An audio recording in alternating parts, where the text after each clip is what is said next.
Hello and welcome again. I'm Bob Burrell, and we're back here on Seven River Talk.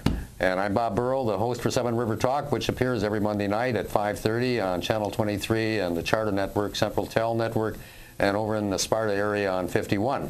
And you can also see us on 6:30 on Tuesday mornings. So we hope you're looking and listening and writing down little things here and there as we talk about candidates and about incumbents with them, and about issues that certainly are facing us here in the state of Wisconsin now, and from a nationwide viewpoint as well.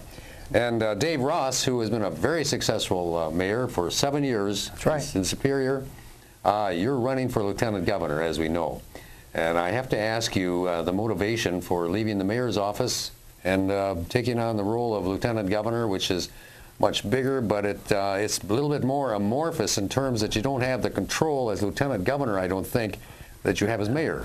But you do have the privilege to drive issues, and that's the important part. To drive issues. To drive issues, because if we don't drive issues, and if we don't have an agenda, if you don't wake up every morning saying we need to find change, and also to support the governor's agenda, and I believe the next governor is going to be conservative, no matter who wins this race, we're going to have a sea change in Madison.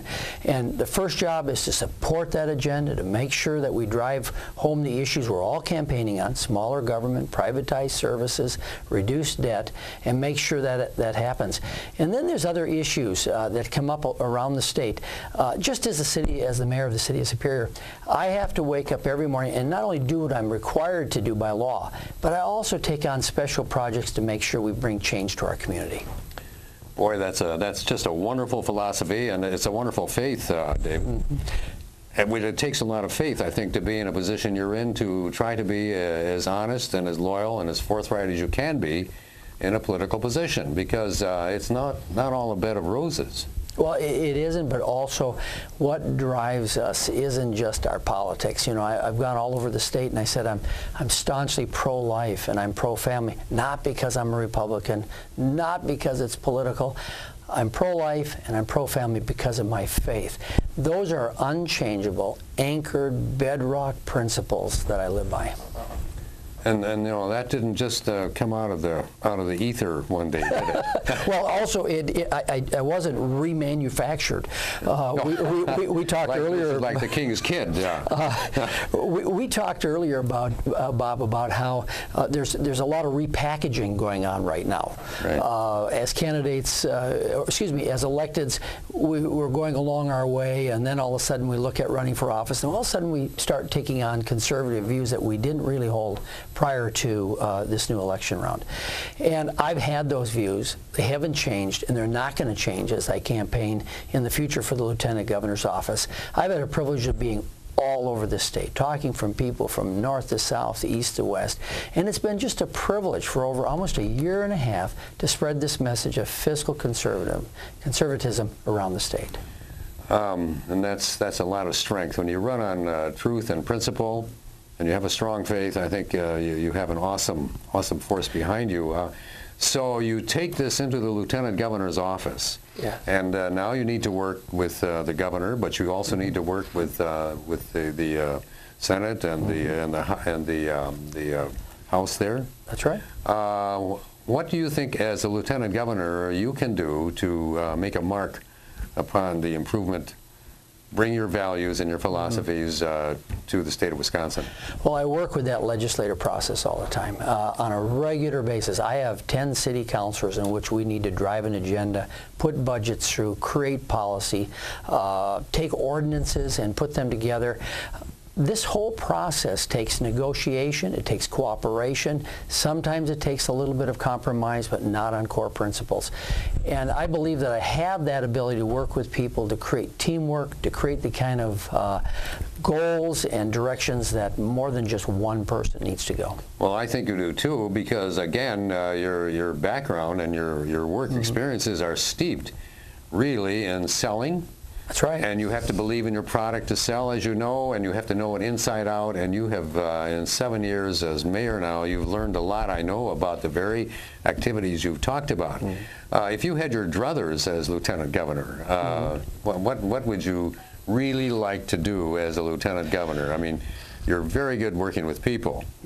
And you want to do more than just be a shadow, I know that. Well, we need to get our fiscal house in order. This is like a car heading for a cliff and ready to go off. If we don't stem the spending, reduce the borrowing, and get our fiscal house in order, even if we have a new, as the economy is starting to come back and it's showing signs that it is, we still have to find a way to make Wisconsin affordable. And if we don't get our fiscal house in order, property tax will rise, state income taxes, the fees that are just prolific in Governor Doyle's last several budgets. If we don't do this, we're going to drive the very people who we want to live here and enjoy this state right out of this state. Well, you know, it's kind of like here in the city of La Crosse. I had Mayor Harder on here a couple of weeks ago, and he was saying the two of the really big problems they have in La Crosse is, one, they don't have as much income coming from income property. There's a lot of tax-exempt property in the city of La Crosse. And number two, lots of younger people are not moving here or moving out because of the tax, the property tax. You can take that probably on a larger scale for a whole state. Am I right or wrong on that? Well, multiply that idea times hundreds of thousands of people. My daughter moved back from California. My wife and I had the privilege to have our daughter and her husband and 3 of our grandchildren come back to Superior. And as they were looking for a house, they said, you know, Dad, I'm going to pay about $150 more a month to live in the same house than just across the river in Duluth, Minnesota, what Superior, Wisconsin is next to. And sometimes that's a lot to ask of a young family, to say pay more to stay. Challenge from a daughter, Yes. a close daughter. That's right. What are you doing about taxes so I can move here? But can you imagine asking them to pay more to stay? Yeah. But that's not happening. People are mobile. They'll move around. They make other choices, and they'll go other places. That's what we forget. I'll be back in a moment again with Dave Ross, and we'll talk a little bit about his family and about the Wisconsin Tech Institute that his children have gone to. Dave and his wife Lynn, as you heard here, are traveling together throughout the state of Wisconsin to help pass the word, and we're proud of you for doing that.